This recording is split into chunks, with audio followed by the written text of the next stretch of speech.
Saya akan bercerita tentang cacar monyet.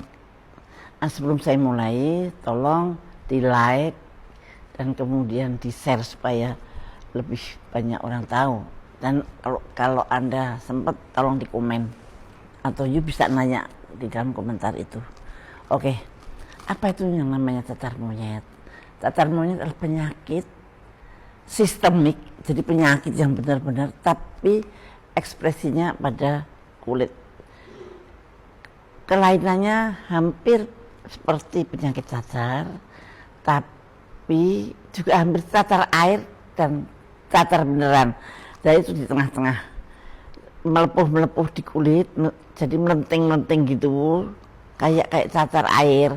Tapi tidak air semua, ada sebagiannya ada nanahnya. Sekarang WHO sedang memperingatkan cacar monyet ini kemungkinan akan mewabah tapi belum tentu jadi wabah ya. Mewabah itu meluas kemana-mana. Karena tadinya di Indonesia nggak ada, tapi sekarang ada. Tadinya awal mulanya itu cacar monyet itu ada di Afrika, terus kemudian menyebar ke Amerika, menyebar ke Eropa, dan saya nggak tahu bagaimana bisa sampai ke Jakarta.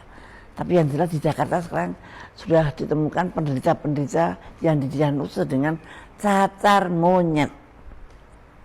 Ini serem sekali, serem apa yang serem? Perjalanan penyakitnya sih seperti biasa-biasa aja. Gejalanya panas, kemudian pusing banget, kemudian terjadi pembengkakan limfadenopati. Jadi pembengkakan kelenjar limfa. Kelenjar limfa itu yang ada di pojok-pojokan, di ketiak, di sini. Nah itu. Kemudian kepalanya pusing banget, tenggorokannya sakit, semua sendi-sendi sakit, kayak sakit flu berat itu, tapi panasnya tinggi. Dan kemudian muncullah ruam di kulit. Ruam di kulit itu yang seperti apa ya, melenting, kalau bahasa Jawanya melenting gitu, isinya air. Dan sebagian juga isinya nanah.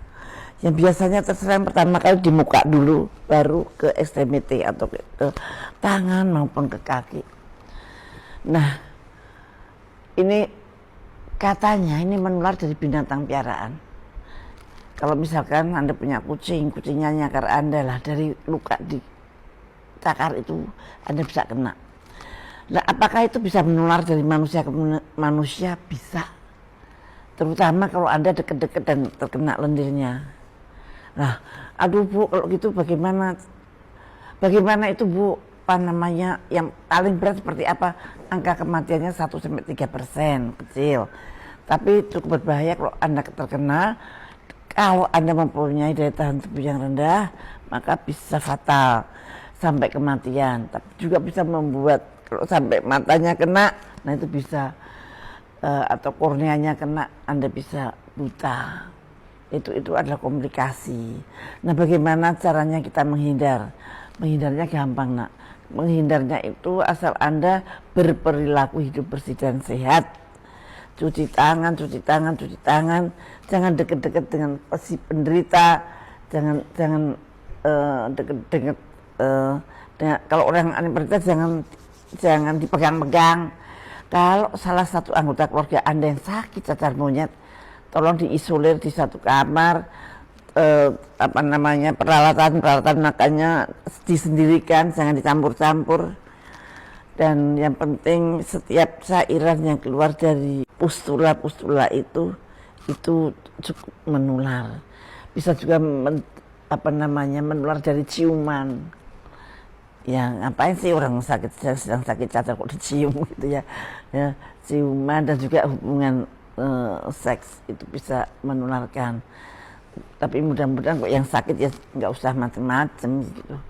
Nah, jadi menularnya pun juga tidak gampang. Ada yang mengatakan itu droplet, tapi menurut saya sih itu belum terbukti. Kalau droplet banyak sekali yang terkena. Dan yang terkena di Jakarta itu kebanyakan yang daya tahan tubuhnya rendah sekali, misalnya pada orang-orang HIV. Maka mulai saat ini jagalah imunitas Anda. Caranya bagaimana menjaga imunitas? Perilaku hidup bersih dan sehat. Cukup tidur, cukup cukup vitamin, makan yang seimbang, dan hatinya tentram.